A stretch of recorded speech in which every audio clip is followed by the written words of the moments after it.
Hello hi नमस्ते आदाब सत श्री अकाल, की हाल चाल, कैसे हैं आप लोग। मैं कुलदीप भंडारी स्वागत करता हूं आपका वेदांतुस क्लास 9 चैनल पे। एंड आज के सेशन में हम लोग करने वाले हैं वीआईपी सीरीज में पॉलिनोमियल्स चैप्टर, जिसमें हम लोग करने वाले हैं आर.डी. शर्मा और आर.एस. अग्रवाल के वो इंपॉर्टेंट क्वेश्चंस जो आपके एग्जाम ओरिएंटेड हैं, यानी कि आपके एग्जाम में आने के चांसेस रहते हैं ऐसे क्वेश्चंस के, चाहे वो मिड टर्म एग्जाम हो, चाहे वो फाइनल एग्जाम्स हो, बट कहीं ना कहीं या किसी कॉम्पिटिटिव एग्जाम्स में भी आपको ऐसे क्वेश्चंस देखने को जरूर मिलेंगे।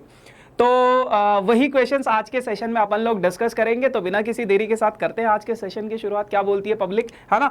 लेकिन उससे पहले, सेशन स्टार्ट करने से पहले, अगर अभी तक आप लोगों ने सेशन को लाइक नहीं किया तो दोस्तों लाइक कर दीजिए। एंड अगर आप इस चैनल पर नए हो तो मेक श्योर कि आप लोग इस चैनल को सब्सक्राइब जरूर करिए, क्योंकि लेटेस्ट अपडेट इस चैनल के आपको तभी मिलेंगे जब आप इस चैनल को सब्सक्राइब करोगे, है ना। एंड उसके अलावा तो सब बढ़िया ही है ना। है ना, दोस्तों के साथ शेयर भी कर सकते हो आप लोग। चलो बढ़ते आगे और देखते हैं कि क्या कुछ आज के सेशन में हम लोग करने वाले हैं। तो सबसे पहले बच्चों, ये मेरा आज के सेशन का फ्लो है। सबसे पहले मैं आपको शेड्यूल दिखाऊंगा, फिर मोटिवेशनल कोट होगा, इजी, मीडियम और डिफिकल्ट तीनों लेवल के क्वेश्चंस हम लोग डिस्कस करेंगे। इजी भी करेंगे, मीडियम लेवल के क्वेश्चंस भी करेंगे और डिफिकल्ट लेवल के क्वेश्चंस भी करेंगे। तो सेशन को एंड तक जरूर देखना, क्योंकि लास्ट में बहुत अमेजिंग से क्वेश्चंस है जो आपके दिमाग के ढक्कन खोल देंगे, है ना, और बहुत इंपॉर्टेंट क्वेश्चंस ऑल्सो। सो ये मेरे पूरे के पूरे वीक का शेड्यूल है बेटा, जिसमें है ना, अगर कोई सेशन आप लोगों का मिस आउट हो गया है so go and watch that video. बाकी हर सब्जेक्ट का प्लेलिस्ट बन चुका है, डिस्क्रिप्शन में हर सब्जेक्ट का प्लेलिस्ट है, तो आप लोग प्लेलिस्ट को भी चेकआउट कर सकते हो, पुरानी वीडियोस को भी देख सकते हो, है ना। और बाकी तो ऑल गुड है ही। तो आज का मोटिवेशनल कोट आप लोगों के लिए ये है, failure is simply the opportunity to begin again, this time more intelligently. हाँ, सो बेसिकली यहाँ से जो चीज़ मुझे समझ में आ रही है, आई होप आप लोगों को भी समझ में आ रही होगी, कि अगर हम फेलियर की बात करते हैं ना, तो बहुत सारे लोग फेलियर से घबराते हैं। बट बेटा ये मतलब it's a part of your life. हमें फेलियर मिलते रहते हैं लाइफ में, है ना। और हर लाइक आप एज में देखोगे या फिर हर स्टेप में, लाइफ के हर स्टेप में हमें कभी ना कभी कोई ना कोई फेलियर जरूर मिलता है। लेकिन इसका मतलब ये नहीं कि हम उस फेलियर पे ही मतलब रोने लग जाए या फिर ये करने लग जाए। सो अगर आप उस फेलियर को एज अ अपॉर्चुनिटी लेते हो और कुछ सीखने की कोशिश करते हो, तो डेफिनेटली आपका जो नेक्स्ट स्टेप होगा, वो जब आप चीज़ों को फिर दोबारा से शुरुआत करोगे मोर इंटेलिजेंटली, तो वो बहुत ज़्यादा इफेक्टिव रहेगा आप लोगों की लाइफ में, है ना। सो आई होप आप लोगों को थोड़ा बहुत चीज़ें समझ में आई होंगी, जैसे मुझे समझ में आई। सो ये वेदांतु का टेलीग्राम ग्रुप है बेटा, इसको ज्वाइन करना बहुत ज़रूरी है, क्योंकि चैनल के जितने भी अपडेट्स होते हैं वो हम वहाँ पे डालते हैं। इस सेशन का पीडीएफ चाहिए तो वो मैं वहाँ पे डालता हूँ टेलीग्राम ग्रुप पे। बाकी ये मेरा पर्सनल इंस्टाग्राम आईडी है, आप लोग मुझसे इंस्टाग्राम पे जुड़ना चाहो तो आप लोग मुझसे इंस्टाग्राम पे भी जुड़ सकते हो। बहुत सारे बच्चे जुड़े हैं और अपने डाउट्स भी पूछते हैं, कोई भी क्वेरी है, acad, non acad, whatever the query you have, आप लोग मुझसे पूछ सकते हो, ठीक है। बाकी सबसे पहले हम इजी लेवल के क्वेश्चंस करेंगे, है ना। तो इजी लेवल के क्वेश्चंस की अगर मैं बात करूं, बहुत सिंपल से क्वेश्चन है। पहला क्वेश्चन आप लोगों के पास ये है, 2 and 0 are the zeros of this polynomial. आपके पास एक पॉलिनोमियल है fx, जो कि है क्या, 2x की power 3 minus 5x square plus ax plus b। अब इस पॉलिनोमियल के ना 2 जीरो, अब देखो ये क्वेश्चन जो है ना, ये आर.एस. अग्रवाल का एक्सरसाइज 2B क्वेश्चन नंबर 9 है, और आपके एनसीईआरटी में कहीं पे भी ऐसा क्वेश्चन आपको नहीं है ना। तो इस पॉलिनोमियल के 2 जीरो हैं, एक तो 2 है, एक तो 0 है। अब अगर ये इसके 0 होंगे बेटा, जैसे ही मैं x की जगह पे 2 सब्सटीट्यूट करूंगा तो मेरा पूरा का पूरा पॉलिनोमियल क्या हो जाना चाहिए, 0 हो जाना चाहिए, है ना। क्योंकि जीरोस का मतलब क्या होता है कि जैसे ही मैं वेरिएबल की वैल्यू सब्सटीट्यूट करूं तो पूरा का पूरा पॉलिनोमियल का क्या हो जाना चाहिए, मेरा 0 हो जाना चाहिए। यही तो मतलब होता है ना जीरोस का। तो अगर मैं इसको थोड़ा सॉल्व करूं, 2 की पावर 3 8, 8 2 जा 16 माइनस 5 4 जा 20 प्लस 2a प्लस b बराबर किसके बेटा, 0 के। तो यहाँ पे अगर मैं इन दोनों को थोड़ा सॉल्व करूँ, -4 प्लस 2a प्लस b बराबर किसके बेटा, 0 के। -4 को अगर उधर शिफ्ट कर दिया जाए तो 2a प्लस b किसके बराबर हो जाएगा, 4 के। तो ये आपके पास एक इक्वेशन बन गई। अब आपके पास एक दूसरी इक्वेशन बनेगी जो कि कुछ इस तरीके से होगी। जब मैं x की जगह पे 0 सब्सटीट्यूट करूंगा, जब मैं x की जगह पे 0 सब्सटीट्यूट कर दूंगा, क्योंकि 0 भी इसका 0 है, तो 2 × 0 की पावर 3 -5 इंटू 0 की power 2 plus a into 0 plus b बराबर किसके बेटा 0 के। तो ये तो 0 हो जाएगा, ये भी 0 हो जाएगा, ये भी 0 हो जाएगा।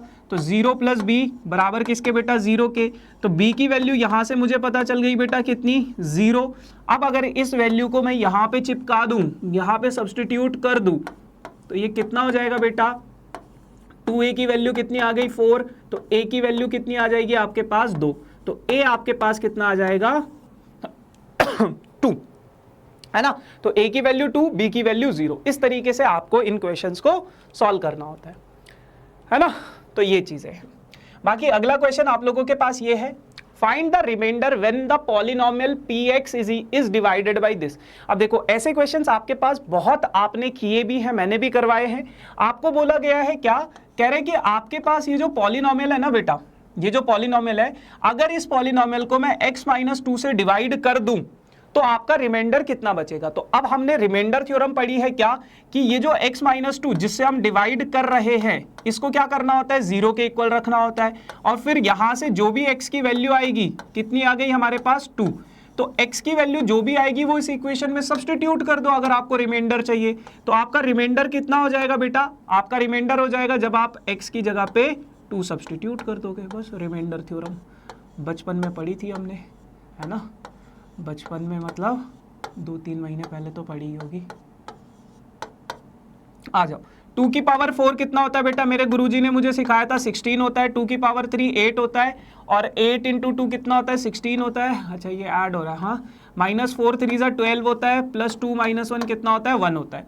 तो इन दोनों को ऐड करोगे 32 हो जाएगा, इन दोनों को सॉल्व करोगे -11 होगा, 32 में से 11 अगर मैं सब्ट्रैक्ट कर दूं तो 21 बच जाएगा।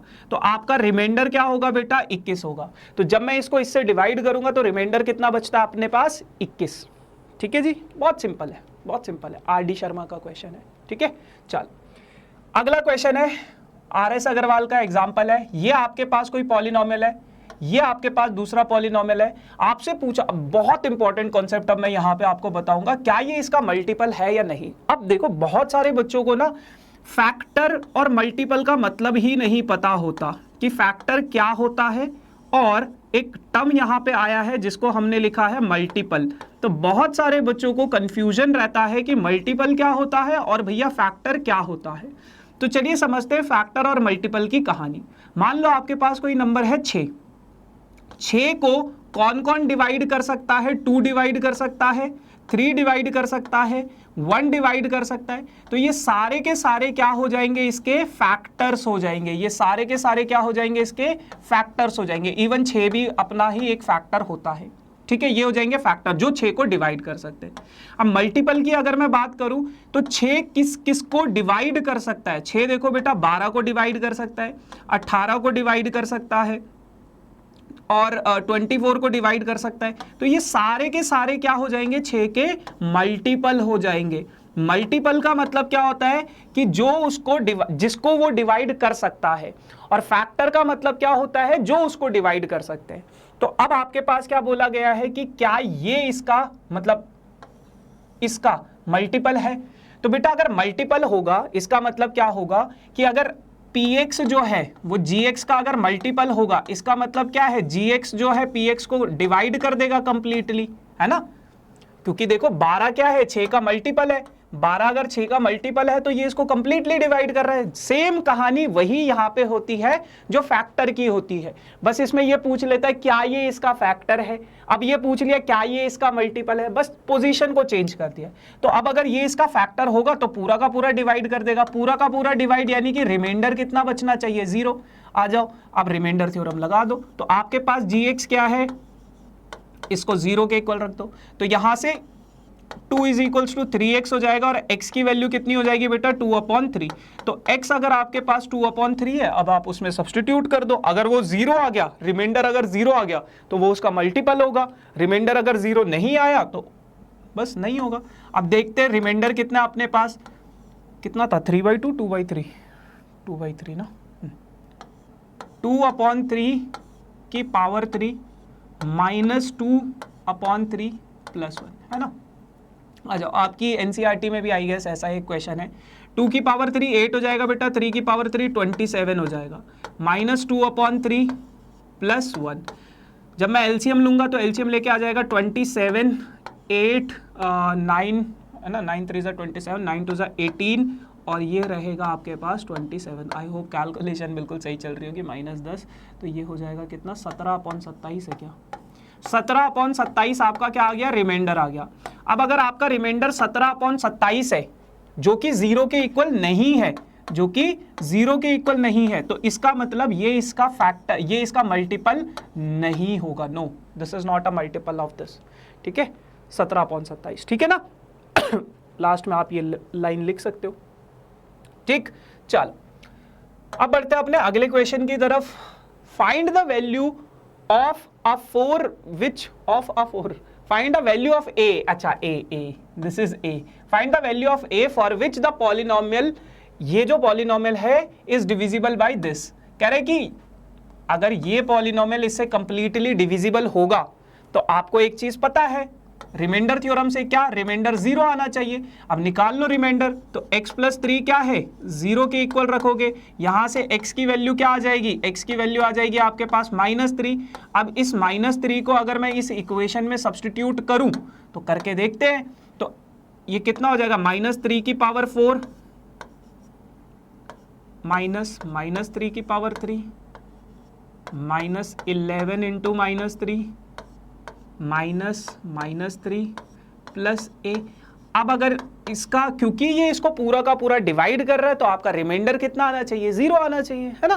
तो बस बहुत सिंपल सी कहानी है यार। 3 की पावर 4 कितना हो जाएगा, 81 हो जाएगा ना, 81, और ये कितना हो जाएगा, -3 की पावर 3 कितना रहेगा, -27 रहेगा।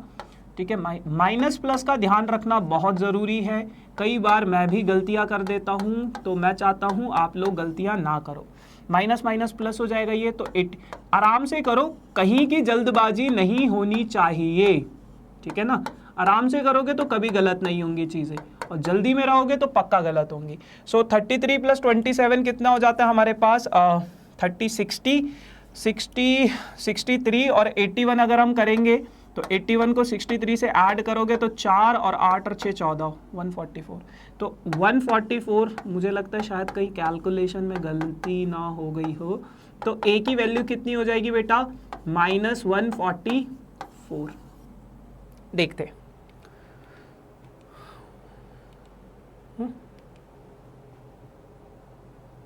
अरे 11 वाला नहीं लिखा है क्या हमने, 11 इंटू, ओहो दिस इज स्क्वायर ना, दिस इज स्क्वायर, ओके। हाँ, तो ये थोड़ा ध्यान से चीज़ों को देखना है ना, ध्यान से चीज़ों को देखना है, ध्यान से चीज़ों को करना है सॉल्व, ठीक है ना, वरना ऐसे ही गलतियाँ होंगी। सो ये तो रहेगा -11 इंटू 3 का, यानी कि ये हो जाएगा कितना, 9, ये हो जाएगा आपके पास -99। ठीक है ना, -99 मुझे लग ही रहा था, क्योंकि इतना बड़ा कभी आंसर आता नहीं है इसमें। ठीक है ना, तो ये आ गया आपके पास -99। अब अगर मैं इनको सॉल्व करूँ तो ये कितना हो गया था हमारे पास, 30 और 81, यानी कि अच्छा 99 को सब्ट्रैक्ट भी करना है। हाँ, तो ये हो जाएगा आपके पास कितना, 8 और 3 11, और इससे अगर मैं 99 को सब्ट्रैक्ट कर दूँ 2, और ये कितना हो जाएगा 2, अभी भी मेरे को सॉरी 12 है ना, हाँ। सो अब ठीक है शायद, तो ये हो जाएगा 12 प्लस a बराबर किसके, 0 के, तो a की वैल्यू कितनी हो जाएगी, -12 है ना। तो इस तरीके से आपको ये क्वेश्चन सॉल्व करना है। हाँ, 12 प्लस a, तो a की वैल्यू -12। तो थोड़ा ध्यान से कैलकुलेशंस को करना, ध्यान से चीज़ों को सब्स्टिट्यूट करना। हमसे भी चीज़ें गलत हो जाती हैं तो आपसे भी हो सकती हैं, ठीक है ना, तो ध्यान रखना इन चीज़ों का। चलो नेक्स्ट क्वेश्चन आपके पास ये है, फैक्टराइज द फॉलोइंग एक्सप्रेशन। ये आपके पास एक एक्सप्रेशन है, ये और ये। अब आपको इसका फैक्टराइजेशन करना है। तो बेटा यहाँ पे आपको दिख रहा है क्यूब क्यूब क्यूब, 3 बारी क्यूब है, और ये 3 बारी क्यूब हमने कहाँ पे पढ़ा है, ये 3 बारी क्यूब हमने पढ़ा है जब a cube plus b cube plus c cube होता है, यहाँ पे पढ़ा है ना हमने 3 बारी क्यूब। अच्छा, अब बेटा अगर मैं इसको a मान लूँ, इसको अगर मैं b मान लूँ, और इसको अगर मैं c मान लूँ, है ना, तो a plus b plus c की वैल्यू निकाल लेते, a plus b plus c, a plus B plus सी कितना हो जाएगा मेरे पास 3x माइनस 2y, ठीक है। b कितना है बेटा मेरे पास 2y माइनस 4z, और c कितना है बेटा मेरे पास 4z माइनस 3x। तो आपको यहां पे दिख रहा है 3x से 3x कैंसिल, 2y से 2y कैंसिल, 4z से 4z कैंसिल, यानी कि a प्लस बी प्लस सी कितना है 0 है। और अगर a plus B plus C 0 होता है तो a cube plus B cube plus a cube plus B cube plus C cube ये किसके बराबर हो जाता है 3abc के इक्वल हो जाता है। तो यही चीज यहां पे भी होगी, अगर इन तीनों का सम 0 है तो a cube plus B cube plus C cube ये किसके बराबर हो जाएगा बेटा 3 इंटू 3x माइनस 2y। बहुत सारे बच्चे यहाँ पे क्या करते हैं a माइनस बी का होल क्यूब लगा देंगे, a माइनस बी का होल क्यूब। नहीं, बहुत सिंपल सी चीज़ है, थोड़ा सा लॉजिकली अगर सोचोगे, थोड़ा दिमाग को खोल के, आंखों को खोल के देखोगे तो फिर चीज़ें इजी दिखेंगी, ठीक है ना। तो ये हो जाएगा सिंपल, बहुत इजी है। देखो अगर आपने बेसिक्स आपके क्लियर है, आपको चीज़ें आती है तो आपके लिए चीज़ें इजी होंगी। बेसिक्स पे अगर आपकी कमांड है, अच्छे से अच्छा क्वेश्चन आप इजीली सॉल्व कर लोगे। पर अगर बेसिक्स पे कमांड नहीं है तो फिर बहुत दिक्कत हो जाएगी बाबू भैया। चलो नाउ नेक्स्ट क्वेश्चन अपने पास है मीडियम लेवल के, है ना, ये तो थे इजी से। अब आ जाओ, बहुत बार आप लोगों के पास क्वेश्चन आता है कुछ ऐसा सा कि इसको फैक्टराइज करो। ये एक पॉलिनोमियल है, आपको इसको फैक्टराइज करना है। कभी अगर आपके पास डिनोमिनेटर में कोई चीज आ जाए ना, डिनोमिनेटर में कोई नंबर आ जाए तो उसको फैक्टराइजेशन कैसे करते हैं।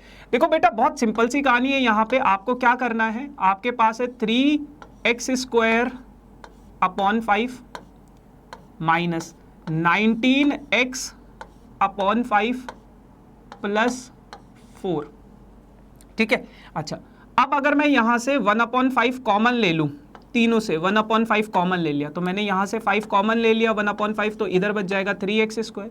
यहाँ पे कितना बच जाएगा बेटा 19x बच जाएगा, और यहाँ पे तो 5 है ही नहीं, तो मैंने क्या किया, नीचे भी 5 से मल्टीप्लाई किया और ऊपर भी 5 से मल्टीप्लाई किया, क्योंकि तभी कोई फर्क नहीं पड़ेगा ना। तो 5 × 4 कितना हो जाएगा बेटा 20, क्योंकि इसके नीचे 5 नहीं था, लेकिन हम फिर भी यहाँ से 5 अगर कॉमन लेना चाहते हैं तो ऐसे ही ले पाएंगे, है ना। ऊपर नीचे मैंने दोनों जगह 5 से मल्टीप्लाई कर दिया। अब ये 1/5 तो एज इट इज रहेगा बेटा, आपको इसका फैक्टराइजेशन करना है। इसका फैक्टराइजेशन कैसे करोगे, 3 × 20 कितना होता है बेटा 60। अब अगर मैं 60 के फैक्टर्स बनाऊं तो ये हो जाते हैं 2 × 2 × 3 × 5, है ना। तो 3 × 5 कितना हो जाएगा 15, और 2 × 2 कितना हो जाएगा 4, और 4 + 15 कितना होता है बेटा 19 के इक्वल हो जाएगा। सो ये हो जाएगा आपके पास 3x square minus 4x minus 15x बराबर किसके बेटा, मतलब प्लस 20। और इन दोनों को अगर मल्टीप्लाई करूं तो पॉजिटिव 60 भी आ रहा है, बिल्कुल सही बात है। अब आ जाओ, इन दोनों टर्म्स में से अगर मैं फर्स्ट 2 टर्म्स में से अगर मैं x कॉमन लूँ, क्योंकि कुछ और कॉमन आएगा नहीं, तो 3x - 4 बच जाएगा। और लास्ट 2 टर्म्स में से क्या मैं 5 कॉमन ले सकता हूँ, बिल्कुल ले सकता हूँ। -5 अगर मैं कॉमन लूंगा, यहाँ पे पॉजिटिव साइन आ जाएगा और ये कितना हो जाएगा 3x, क्योंकि 15 में से 5 गए तो 3 बचेंगे। और 20 में से अगर 5 चला गया तो कितना बचेगा बेटा 4 बचेगा। और क्योंकि ये साइन बाहर नेगेटिव का है तो ये साइन चेंज हो जाएंगे, तो ये हो जाएगा पॉजिटिव का नेगेटिव। तो इस तरीके से आप देख सकते हो ब्रैकेट के अंदर यहाँ पे भी यही है, यहाँ पे भी यही है। तो अगर मैं इसका फैक्टराइजेशन आपको दिखाऊं तो 1/5 तो एज इट इज रहेगा, है ना। और ये 3x - 4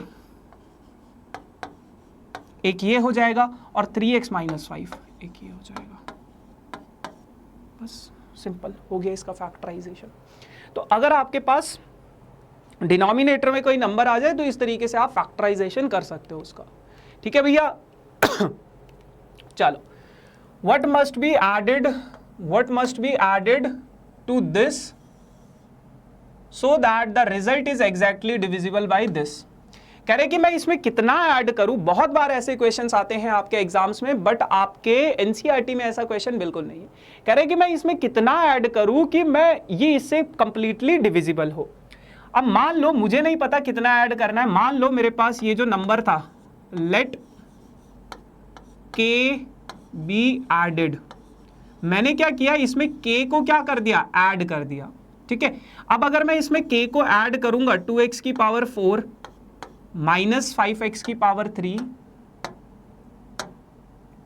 माइनस 5x की power 3 plus 2x square minus x minus 3। अब अगर मैं इसमें k को ऐड करूं तो ये जो नंबर है ये कंप्लीटली डिविजिबल है बेटा, किससे? ये कंप्लीटली डिविजिबल है x माइनस 2 से। और आपको पता है अगर कोई नंबर कंप्लीटली डिविजिबल होता है तो क्या होता है? वही होता है जो मंजूर खुदा होता है, रिमाइंडर 0 हो जाता है। बस हमारे पास रिमाइंडर कितना आ जाता है? हमारे पास 0।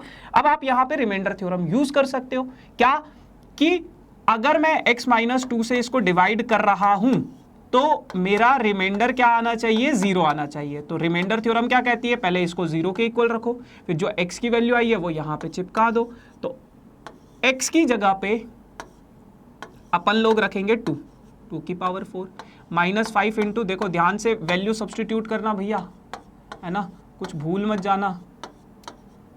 परदेसी परदेसी जाना नहीं मुझे छोड़ के की वैल्यू ऐड करी है ना हमने, तभी तो वो 0 के इक्वल आएगा रिमाइंडर। इन दोनों को आपस में डिवाइड करने पे रिमाइंडर 0 नहीं है, जब k की वैल्यू ऐड करूंगा तो रिमाइंडर 0 है। अच्छा, 2 की पावर 4 कितना होता है बेटा? 16 इंटू 2 कितना हो जाएगा? 32 माइनस 2 की पावर 3 8 5 जा 40, बहुत बढ़िया। 2 इंटू 2 की पावर 4 इंटू 2 कितना हो जाएगा? 8 माइनस 2 माइनस ये कितना हो जाएगा? माइनस माइनस प्लस हो जाएगा, और प्लस के बराबर किसके बेटा? 0 के। अब थोड़ा अगर मैं सॉल्व करूं तो ये हो जाएगा -8 प्लस 8 माइनस 5 प्लस के बराबर किसके बेटा? 0 के। दोनों को कैंसिल करो, -5 को उधर भेजो तो के की वैल्यू कितनी हो जाएगी? 5। यानी कि इस इक्वेशन में, इस पॉलिनोमियल में अगर मैं 5 ऐड करूं तो मेरा ये पूरा का पूरा पॉलिनोमियल जो होगा वो x माइनस 2 से कंप्लीटली डिविजिबल होगा। समझे? तो ऐसे इसको करना था, ठीक है ना? 5, ठीक है। चलो, find the value of k if x minus 3 is a factor of this polynomial. अभी देखो, थोड़ी देर पहले मैंने फैक्टर का मतलब बताया था। कह रहे कि k की वैल्यू फाइंड करो अगर x माइनस 3 इसका फैक्टर होगा। तो बेटा अगर ये इसका फैक्टर होगा तो आपका रिमाइंडर कितना बचना चाहिए? 0 बचना चाहिए, है ना, तभी तो ये इसका फैक्टर होगा। तो x माइनस 3, फिर दोबारा से रिमाइंडर थ्योरम, x माइनस 3 को अगर मैं 0 के इक्वल रख दूं तो x की वैल्यू यहां से आ जाएगी कितनी? 3। तो अगर आपके पास x की वैल्यू 3 है, अगर आपके पास x की वैल्यू 3 है तो आ जाओ फिर यहाँ पे k स्क्वायर 3 की पावर 3 माइनस k इंटू 3 की power 2 plus 3 into k into 3 minus के बराबर किसके बेटा? 0 के, है ना? यही तो मतलब होगा ना बेटा। अगर ये इसका फैक्टर है, ये अगर इसका फैक्टर है तो ऑब्वियस सी बात है जब मैं इसको यहाँ पे सब्स्टिट्यूट करूंगा रिमाइंडर 0 बचना चाहिए। तो बेटा ये k स्क्वायर तो एज इट इज रख दो, 3 की पावर 3 कितना हो जाएगा? 27 हो जाएगा, माइनस 3 की पावर 2 कितना हो जाएगा? 9, तो ये हो जाएगा 9 के। 3 इंटू 3 कितना हो जाएगा बेटा? प्लस 9 के, माइनस के एज इट इज बराबर किसके बेटा? 0 के। अब k square minus k square into 27 कितना हो जाएगा? 27 k स्क्वायर, माइनस 9 के प्लस 9 के कैंसिल हो जाएगा, माइनस के बराबर किसके बेटा? 0 के। इन दोनों टर्म्स में से क्या मैं k कॉमन ले सकता हूँ? आप बोलोगे भैया बिल्कुल ले लो। तो यहाँ पे कितना बचेगा? 27 के माइनस 1 बराबर किसके बेटा? 0 के। अब आप बोलोगे कि भैया एक बारी इसको 0 के इक्वल रखना होता है, एक बारी इसको 0 के इक्वल रखना होता है। तो एक बारी k को 0 के इक्वल रख देंगे तो k की वैल्यू 0 आ गई।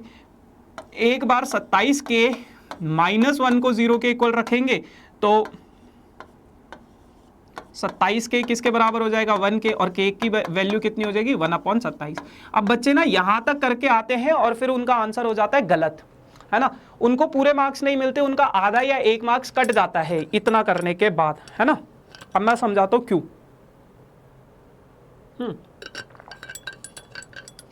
मीनवाइल अगर कोई नया बच्चा है तो मेक श्योर कि आप लोग चैनल को सब्सक्राइब जरूर करें और वीडियो को लाइक जरूर करें, ठीक है ना। अब देखो बेटा अगर मैं k की वैल्यू 0 सब्सटीट्यूट कर दूं यहां पे तो ये हो जाएगा 0, ये भी हो जाएगा 0, ये भी हो जाएगा 0 और ये भी हो जाएगा 0।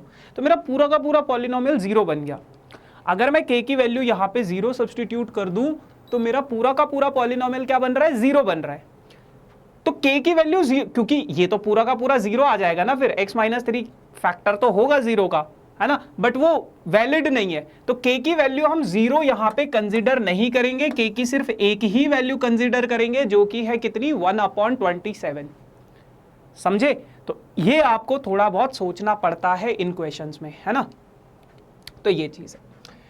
आ जाओ, अब आपके पास है क्वेश्चन ये कि 173 इंटू, देखो कभी अगर ऐसा कोई क्वेश्चन आए ना तो बहुत सारे बच्चे सोचते हैं कि यार कैसे करेंगे, इसके फैक्टर्स बनाने पड़ेंगे या क्या करने पड़ेंगे, इतने बड़े बड़े नंबर्स को क्या मैं मल्टीप्लाई करूं आपस में और फिर सॉल्व करूं। नहीं, ये बहुत सिंपल क्वेश्चंस होते हैं, चाहे कितना ही बड़ा नंबर क्यों ना हो, आप इनको ऐसे मान लो, ये x मान लो, 173 को x मान लो, 127 को y मान लो, तो ये कितना हो जाएगा y into Y into Y, और ये कितना हो जाएगा x into X into X, ऊपर हो गया, नीचे हो जाएगा x into X minus X into Y plus X into sorry Y into Y, Y into Y, ठीक है ना, ये हो जाएगा।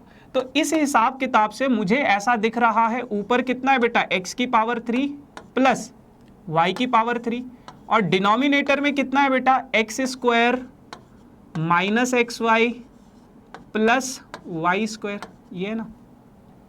क्या किसी को X cube plus Y cube की आइडेंटिटी पता है? अगर आपको पता होगी तो X cube plus Y cube की आइडेंटिटी होती है X plus Y into X square minus X Y plus Y square, ये इसकी आइडेंटिटी होती है। और डिनोमिनेटर में कितना है बेटा X square minus X Y plus Y square. तो क्या मैं इस पूरे को इस पूरे से काट सकता हूं? आप बोलोगे भैया बिल्कुल काट सकते हो, आप टीचर हो, जो आपका दिल करे वो काट दो, है ना। अच्छा, बचा कितना आपके पास इसको सिंप्लीफाई करने के बाद x प्लस वाई, तो x की वैल्यू कितनी है बेटा 173 और y की वैल्यू कितनी है बेटा 127, ठीक है। दोनों को अगर मैं ऐड करूं तो ये कितना हो जाएगा, मेरे को लगता है ये 300 हो जाएगा। तो 300 आपका आंसर हो जाएगा। देखो कुछ नहीं करना पड़ा, मल्टीप्लाई डिवाइड कुछ नहीं करना पड़ा। एनसीईआरटी में ऐसा क्वेश्चन नहीं है, बट आपके एग्जाम में ऐसा क्वेश्चन जरूर आता है, और ना ही सिर्फ एग्जाम में, आपके कॉम्पिटिटिव एग्जाम्स में भी ऐसे ही क्वेश्चन आते हैं। एंड गाइज, मैं आपको सिर्फ आपके एग्जाम के लिए प्रिपेयर नहीं कराऊंगा, मैं आपको आपके कॉम्पिटिटिव एग्जाम्स के लिए भी प्रिपेयर कराऊंगा, जो भी 9th-10th ग्रेड के बेसिस पे जो भी जितने भी कॉम्पिटिटिव एग्जाम्स होते हैं, है ना। मैं कोशिश करूंगा जितना ज़्यादा से ज़्यादा आपका दिमाग खोलने की कोशिश कर सकूं, तो विल ट्राई, ठीक है जी। चलो आ जाओ, आगे बढ़ते हैं। नेक्स्ट क्वेश्चन आप लोगों के पास है ये, using the remainder theorem find the remainder when px is divided by gx। बहुत सिंपल सा क्वेश्चन है, जब ये इसको इससे डिवाइड करेंगे तो रिमाइंडर निकाल लो। तो आपको पता है क्या होता है, इसको थोड़ा सा कैलकुलेटिव आई गेस ये, है ना। इसको इधर भेजेंगे तो ये बच जाएगा 1 इज इक्वल्स टू 3/2x, है ना। तो 2 को ऊपर 3 को नीचे भेजूंगा तो 2/3 x की वैल्यू हो जाएगी। तो अब मैं x की वैल्यू इस इक्वेशन में सब्सटीट्यूट करूंगा, जो कि है 2/3, है ना। तो अगर मैं x की जगह पे 2/3 सब्सटीट्यूट कर दूं तो ये हो जाएगा 2/3 की पावर 3 माइनस 6 इंटू 2/3 का स्क्वायर प्लस 2 इंटू 2/3 -4। तो ये आप रिमाइंडर थ्योरम ही तो यूज करना ना, तो यही तो होता है रिमाइंडर थ्योरम। आ जाओ, 2 की पावर 3 कितना हो जाएगा बेटा 8, 2 की पावर 3 कितना हो जाएगा 8, 3 की पावर 3 27 माइनस 6 इंटू 2 की पावर 2 कितना हो जाएगा 4, 3 की पावर 2 कितना हो जाएगा 9 प्लस 4/3 -4, 3 2 ज़ा 3 3 ज़ा। अच्छा, ये बन गया आपके पास कितना 8/27 माइनस 4 इंटू 2 8/3 प्लस 4/3 -4, ठीक है। अच्छा, अब आपके पास क्या है, तो ये आपके पास डिनोमिनेटर में आ जाएगा कितना 27, ऊपर बच के आपके पास 8, 3 इंटू 9 तो 9 8 ज़ा 8 9 ज़ा 72, आई होप ठीक कर रहा हूँ मैं कैलकुलेशन, ठीक है ना। 9 4 ज़ा 36 एंड 27 को अगर मैं 4 से मल्टीप्लाई करूँ सो 27 इंटू 4 तो ये हो जाएगा 7 4 ज़ा 28, 2 कैरी 4 दूनी 8 और 1 10 माइनस 108। चलो आ जाओ कुछ करते हैं। सो इन दोनों को अगर मैं ऐड करूँ तो ये हो जाएगा बेटा 44, 8 और 6 14 ना, हाँ इन दोनों को ऐड करूँ तो ये हो जाएगा 180। अब 180 से अगर मैं 44 को सब्ट्रैक्ट करूँ तो -136 बचना चाहिए मेरे हिसाब से। तो सो -136/27 ये इसका रिमाइंडर होगा, कटेगा भी नहीं है आगे। तो ये इसका रिमाइंडर होगा। और इस क्वेश्चन में ऐसा क्वेश्चन आता है और ये आपके पास 2 मार्क्स का क्वेश्चन आएगा, कॉन्सेप्ट बिल्कुल ढीला ढाला सा है, बस कैलकुलेशन के आपको मार्क्स मिलेंगे इस क्वेश्चन में, है ना। तो बहुत सिंपल सी चीज़ है, अगर थोड़ा ध्यान से करोगे तो देख लेते हैं आंसर सही है, बिल्कुल सही है। कैलकुलेशन से कभी कभार डर लगता है हमको भी, कहीं कुछ गड़बड़ ना हो जाए। नाउ इजी क्वेश्चंस आपने कर लिए, मीडियम क्वेश्चंस आपने कर लिए, अब आप लोग तैयार हो जाओ हार्ड लेवल के क्वेश्चंस करने के लिए। 3-4 क्वेश्चंस और बचे हुए, है ना, बट बहुत अमेजिंग क्वेश्चंस हैं। सो बी केयरफुल, कौन सा कंसेप्ट लग रहा है, कैसे कंसेप्ट लग रहा है और कैसे हम इन चीज़ों को करेंगे, ध्यान से देखना बस इन चीज़ों को, ठीक है ना। आ जाओ। अब बेटा one of the important question, और मेरे को बहुत अच्छा लगता है ऐसा क्वेश्चन, और आपके कॉम्पिटिटिव एग्जाम में ये क्वेश्चन आता है, ठीक है, और आपके बोर्ड्स एग्जाम में या फिर जो भी आप एग्जाम देते हो वहां पे भी आपके पास ऐसे क्वेश्चंस देखने को मिलते हैं। क्या बोला गया है, आपको कहा गया है क्या x square plus 1/x square की वैल्यू कितनी है, 51 है, ठीक है। आपको x cube plus 1/x cube की, x cube minus 1/x cube की वैल्यू निकालिए। अब इन क्वेश्चंस में सोचना क्या होता है ना, इन क्वेश्चन में सोचना होता है बेटा मुझे ये चीज मिलेगी कैसे, मुझे ये चीज मिलेगी कैसे। तो मुझे ये चीज कहां से मिलेगी, अगर मैं x माइनस 1/x का क्यूब कर दूं तो मुझे ये चीज मिल सकती है, यहीं से तो मिलेगी, और कहां से आई है वो, ठीक है। तो ये हो जाएगा x cube minus 1/x cube minus 3 into X into 1/x into x minus 1/x, यही तो होता है ना a माइनस बी का होल क्यूब का आइडेंटिटी, यही होता है। तो अगर मुझे ये चीज निकालनी है, मुझे अगर ये चीज निकालनी है तो मुझे ये पता होना चाहिए, ये x माइनस 1/x पता होना चाहिए, तभी तो मैं ये चीज निकाल पाऊंगा ना भैया। अगर मुझे ये चीज निकालनी है, ये अगर मुझे पता है, ये तो x से x कैंसिल हो गया, x माइनस 1/x मुझे पता है, तो मैं बस इनकी वैल्यू सब्स्टिट्यूट करूंगा, निकल जाएगा। तो यानी कि आपका मेन मोटिव क्या है, अब आपको निकालना है x माइनस 1/x की वैल्यू। तभी देखो, अगर आपको यहां तक जाना है ना, यहां तक जाना है, तो आपको सबसे पहले यहां से यहां जाना पड़ेगा और फिर यहां से यहां जाओगे। ऐसे आपको चीजें सोचनी पड़ती है मैथमेटिक्स में कि अगर मुझे आंसर निकालना है तो मेरे पास जो चीज गिवन है उनके बीच में कोई एक रास्ता होता है, जो एक लिंक होता है जो उनको जोड़ता है। आपको वो लिंक पहचानना है। वो लिंक कैसे पहचानोगे, ऐसे पहचानोगे। अब आपको पता चल गया मुझे x माइनस 1/x निकालना है, तो x माइनस 1/x और x square plus 1/x square के बीच में क्या रिश्ता है, तो आओ इन दोनों का रिश्ता बनाएं, ठीक है। आपको x माइनस 1/x निकालना है और आपको x square plus 1/x square दे रखा है। तो बेटा अगर मैं इसका स्क्वायर कर दूं क्योंकि यहां पे स्क्वायर है, तो मेरे पास क्या हो जाएगा, x square plus 1/x square minus 2 into X into 1/x। a plus B का होल स्क्वायर मैंने, a माइनस बी का होल स्क्वायर मैंने आइडेंटिटी लगा दी। तो अब आप लोगों को समझ में आ रहा होगा ना कि ये रिश्ता क्या कहलाता है ना, आ रहा है समझ में, इन दोनों के बीच में क्या रिलेशन है। तो बस अब मैं यहाँ पे इनकी वैल्यू x माइनस 1/x का होल स्क्वायर, ये मुझे निकालना है। X square plus 1/x square की वैल्यू है 51 माइनस 2। सो 51 से अगर मैं 2 को सब्ट्रैक्ट करूंगा बेटा, तो x माइनस 1/x का होल स्क्वायर किसके बराबर हो जाएगा, 49 के बराबर, और x माइनस 1/x किसके बराबर हो जाएगा बेटा, अंडर रूट ऑफ 49, और स्क्वायर रूट ऑफ 49 कितना हो जाता है बेटा, 7। यूं तो अकेला ही अक्सर, देखो x माइनस 1/x निकाल दिया आपने।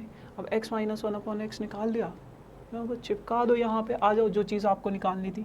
तो आपके पास क्या है, x माइनस 1/x का होल क्यूब बराबर x cube minus 1/x cube minus 3, वो तो x और 1/x तो कैंसिल हो गए थे, x माइनस 1/x, है ना। अब बस वैल्यूज चिपका दो। अब अगर इसकी वैल्यू कितनी निकाली है आपने अभी 7 की पावर 3, इसकी वैल्यू क्या है, निकालनी है 3 इंटू 7, बस 7 की पावर 3 कितना हो जाता है बेटा, 343 हो जाता है, बराबर x cube minus 1/x cube is equals to 7 3 ज़ा 21, माइनस 21 को इधर ले आओ। तो 343 प्लस 21 बराबर किसके, x cube minus 1/x cube के। इन दोनों को ऐड करोगे तो 3 62 364 sorry 364 x cube minus 1/x³। क्या आपको ये क्वेश्चन समझ में आया? और अगर आपको ये क्वेश्चन समझ में आया है तो वीडियो को फटाफट से लाइक कर दो, अपने दोस्तों के साथ शेयर कर दो, और अगर आप इस चैनल पर नए हो तो इस चैनल को सब्सक्राइब जरूर करना। कमेंट सेक्शन में ज़रूर बताते रहना कि समझ में आया या नहीं आया, है ना।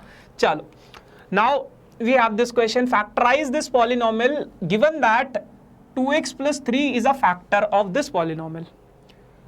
अब देखो कह रहे कि ये इस पॉलिनोमियल का फैक्टर है, एक फैक्टर इस पॉलिनोमियल का ये है, आपको इसको फैक्टराइज करना है। अब देखो बहुत सारे बच्चे क्या करते हैं ना इस क्वेश्चन में,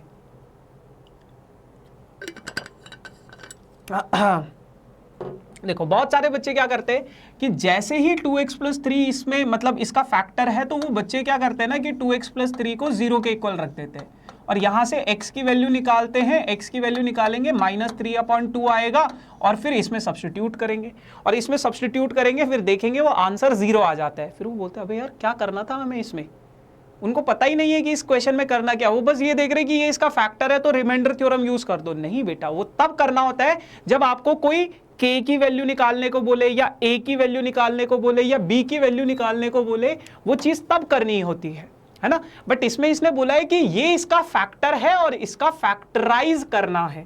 अब आपको पता है क्योंकि ये क्यूबिक पॉलिनोमियल है तो कोई भी अगर क्यूबिक पॉलिनोमियल होता है तो उसका फैक्टराइजेशन कैसे होता है आपके पास, फैक्टराइजेशन का मतलब 3 बार मल्टीप्लाई की फॉर्म में कोई चीज आएगी, है ना।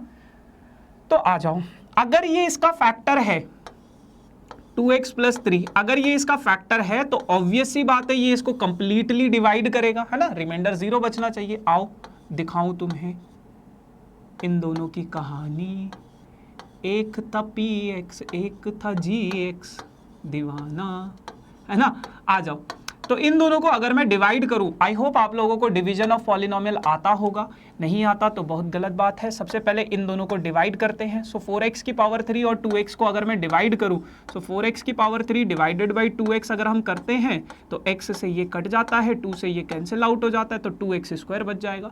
तो 2x² आपके पास यहाँ पे बच गया बेटा। अब इसको इससे मल्टीप्लाई कराओगे तो 4x की पावर 3 वापस से मिलेगा, 2x² को 3 से मल्टीप्लाई कराओगे तो प्लस 6x² मिलेगा, माइनस कर दोगे दोनों इक्वेशंस को तो ये तो कैंसिल आउट हो जाएगा, इन दोनों को सब्ट्रैक्ट करोगे 14x² बनेगा, ठीक है, plus 33x as it is plus 18 as it is. फिर दोबारा से वही कहानी रिपीट करनी होती है जो अभी थोड़ी देर पहले किया है। 2x को डिवाइड करो 14x² से, सो 14x² को अगर मैं डिवाइड करूँ 2x से तो बेटा बहुत अच्छी बात है, ये कैंसिल हो जाएगा, ये हो जाएगा 7, बचेगा कितना आपके पास बच जाएगा कितना बेटा 7x। 7x को 2x से मल्टीप्लाई कराओगे तो कितना हो जाएगा 14x², 7x को 3 से मल्टीप्लाई कराओगे तो कितना बचेगा 21x। दोनों को अगर मैं सब्ट्रैक्ट कर दूं तो ये कितना हो जाएगा, कैंसिल हो जाएगा। इन दोनों को अगर मैं सब्ट्रैक्ट कर दूं तो कितना 12।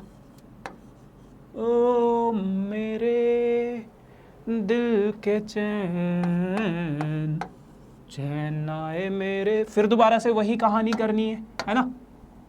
तो आ जाओ, 12x² डिवाइडेड बाई 2x, तो x से ये कैंसिल हो जाएगा, ये इससे कैंसिल हो जाएगा, बचेगा कितना 6x 6x, तो 6 × 2 ये कितना हो जाएगा 12x हो जाएगा।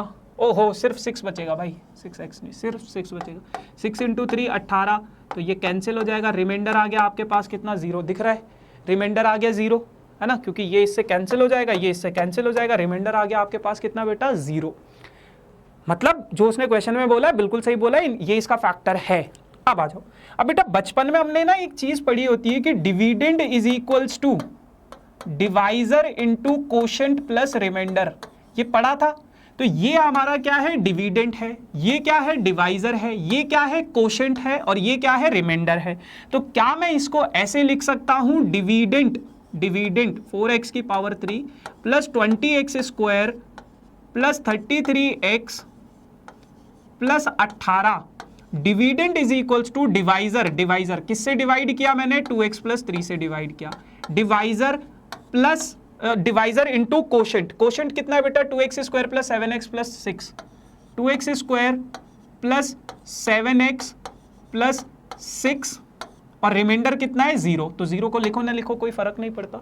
तो क्या आप देख रहे हो इसका फैक्टराइजेशन कर रहे हो आप, ये नंबर था आपने उसको कैसे लिख दिया ये इंटू ये। अब आपको बस ये चेक करना है क्या ये और फर्दर सॉल्व हो सकता है।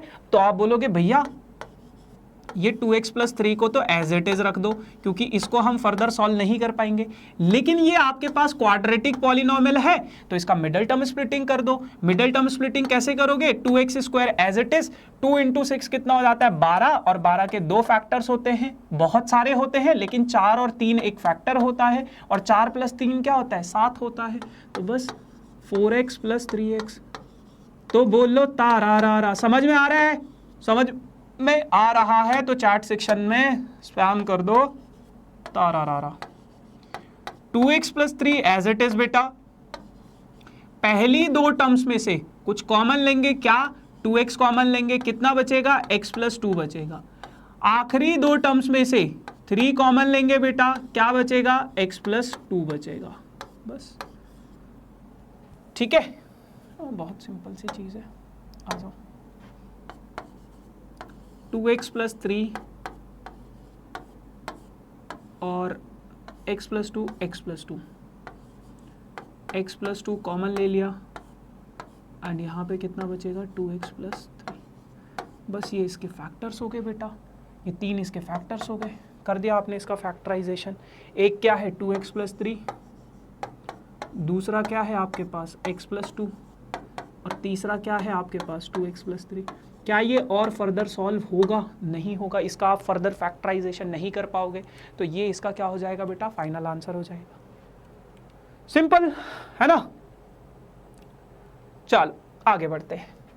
Now RS. अग्रवाल का अगला क्वेश्चन क्या कहता है कि द पॉलिनोमियल एफ.एक्स। अब देखो ऐसा क्वेश्चन आपकी एनसीईआरटी में नहीं है बट बहुत इंपॉर्टेंट है, बहुत बार एग्जाम में आता है 5 नंबर का या 4 नंबर का भी आ जाता है, 3 नंबर का भी आ जाता है कभी कभार।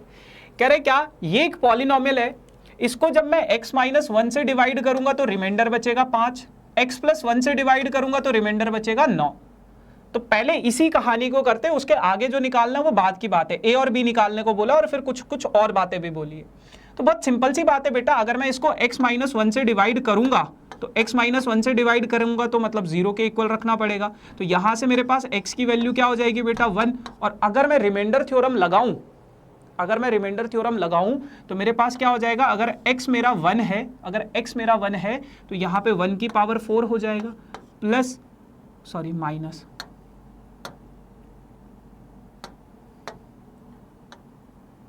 1 मेरा x की जगह पे मैंने 1 रख दिया, माइनस 2 इंटू 1 की पावर 3 प्लस 3 इंटू 1 की power 2 minus a into 1 plus b बराबर किसके बेटा क्या है, अच्छा रिमाइंडर कितना बच रहा है, रिमाइंडर 5 के इक्वल है ना। तो रिमाइंडर आ गया आपके पास 5 है ना, जब मैं इसको x माइनस 1 से करूँगा तो ये हो जाएगा 1 minus 2 plus 3 minus a plus b बराबर किसके बेटा 5 के, ठीक है ना। इसको सॉल्व करेंगे तो ये हो जाएगा 3 और 1 4, 4 में से 2 गए तो 2 माइनस a प्लस b, तो ये हो जाएगा मेरे पास क्या बेटा 5 के बराबर, और 2 को उधर भेज दो, a को भी उधर भेज दो, तो b की वैल्यू कितनी हो जाएगी 5 माइनस 2 प्लस a, तो b की वैल्यू हो जाएगी बेटा कितनी 3 प्लस a, b की वैल्यू कितनी आ गई आपके पास 3 प्लस a। अच्छा तो एक तो हो गई ये कहानी।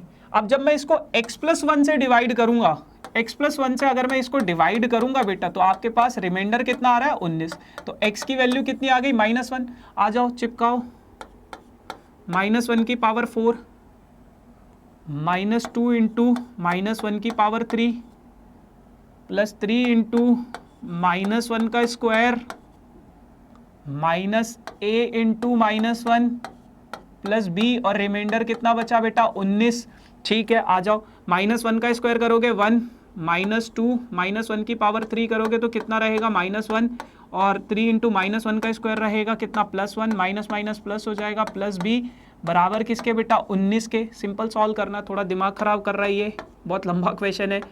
तो ये हो जाएगा आपके पास 3 प्लस a प्लस b, बराबर किसके, 19 के। ठीक है, तो ये हो जाएगा 3 और 3 6, तो 6 को अगर मैं उधर भेजूँ तो a प्लस बी की वैल्यू कितनी हो जाएगी, 19 माइनस 6, और 19 माइनस 6 कितना होता है बेटा, 13। तो a प्लस बी की जगह पे क्या मैं ये लिख सकता हूँ, 3 प्लस ए लिख देते, मन कर रहा है मेरा ऐसे, और बराबर किसके बेटा, 13 के। तो a प्लस ए 2a हो जाएगा, और 3 उधर जाएगा तो 13 माइनस 3 कितना बचेगा, 10। तो a की वैल्यू कितनी आ गई, 5। a की वैल्यू अगर 5 है तो b की वैल्यू कितनी हो जाएगी बेटा, 3 प्लस 5, और 3 प्लस 5 कितना होता है, मैंने आपको बताया था 8 होता है 3 प्लस 5, तो है ना। तो a आ गया 5 और b आ गया 8। सबसे पहले a और b की वैल्यू चेक कर लेते हैं, गलत भी हो जाता भाई, 5 और 8, ठीक है बिल्कुल सही कर रहे हैं। ठीक है, आ जाओ। अब उसने बोला है अगर a की वैल्यू 5 है और b की वैल्यू 8 है तो ये आपके पास इक्वेशन बन जाएगी, ये आपके पास पॉलिनोमियल बच जाएगा, -2x की power 3 plus 3x square, a की वैल्यू कितनी 5 और b की वैल्यू 8, ये हो जाएगा 5x, सॉरी, है ना, और b की वैल्यू 8। अब क्या बोला गया आपको, एक तो a और b की वैल्यू निकालनी थी, एक आपको निकालना है रिमाइंडर जब मैं इसको x-2 से डिवाइड करूंगा। तो बहुत सिंपल है, अगर मैं इसको x-2 से डिवाइड करूंगा तो रिमाइंडर थ्योरम लगा दो, तो x की वैल्यू कितनी आ जाएगी, 2 आ जाएगी। x की वैल्यू 2 अगर मैं यहाँ पे सब्सटीट्यूट करूँ, 2 की पावर 4 माइनस 2 की पावर 3 प्लस 3 इंटू 2 की पावर 2 माइनस 5 इंटू 2 प्लस 8, है ना, बस 16 माइनस 16 प्लस 4 3 12 माइनस 10 प्लस 8, 16 से 16 कैंसिल, 2 प्लस 8, तो रिमाइंडर बच गया आपके पास 10। तो 10 इसका रिमाइंडर बच जाएगा जब आप इसको इससे डिवाइड करोगे तो। ठीक है, ठीक है, चलो, है ना, ऐसे आप लोग इस क्वेश्चन को सॉल्व करोगे।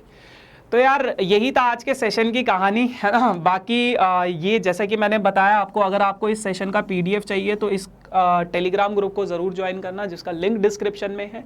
उसके अलावा आप लोग मुझसे पर्सनली कनेक्ट भी कर सकते हो इंस्टाग्राम पे, कोई भी अगर डाउट है आप लोगों का तो आप लोग मुझसे पर्सनली भी कनेक्ट कर सकते हो, है ना। And this is all about for this session. I hope आप लोगों को सेशन में अच्छा लगा होगा। कोई भी अगर सेशन से रिलेटेड डाउट है आपका तो आप लोग कमेंट सेक्शन में ज़रूर मुझे बताना कि भैया ये चीज़ समझ नहीं आई, या ये करवाओ, या ये वो करवाओ। मैं डेफिनेटली उस चीज़ पे कोई सजेशन आप लोगों की तरफ से डेफिनेटली हम उस पर काम करेंगे। बाकी मेक श्योर कि आप लोग सेशन को लाइक ज़रूर करना और सब्सक्राइब ज़रूर करना अगर आप नए हो इस चैनल पे, है ना, क्योंकि हमें भी अच्छा लगेगा जब हम देखते हैं बहुत सारे लाइक्स देखते हैं, बहुत सारे सब्सक्राइब्स देखते हैं, तो हमें लगता है कि हाँ यार वी आर डूइंग गुड, और फिर हमारा मन करता है कि हम और ऐसा ही कंटेंट आप लोगों के लिए लेकर आते रहे, है ना। तो मेक श्योर कि सब्सक्राइब ज़रूर करें, लाइक ज़रूर करें, एंड अपने दोस्तों के साथ भी आप लोग इसको वीडियो को शेयर कर सकते। अब हम मिलेंगे किसी अगले सेशन में अगली कहानी के साथ, तब तक के लिए टाटा bye bye, thank you so much.